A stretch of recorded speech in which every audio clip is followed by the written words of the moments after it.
இன்றைக்கும் தள்ளுண்டவர்கள் என்று உங்களுக்கு பேர் இட்டு இருக்கலாம். ஆனால் வசனம் சொல்லுது, ஆண்டவராக இயேசு கிறிஸ்து தம்முடைய ஆவியானவரால் இந்த வேத புத்தகத்தில் சொல்கிறார், உன் பேரை நான் பெருமைப்படுத்துவேன்.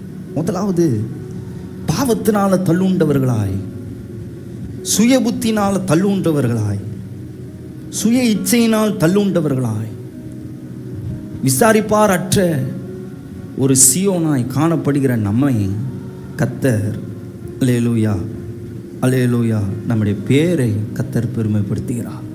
அந்த பேரை பெருமைப்படுத்துகிறார்னா என்னன்னா, சர்வ வல்லவரோடு கூட நம்மளை இணைக்கிறார்.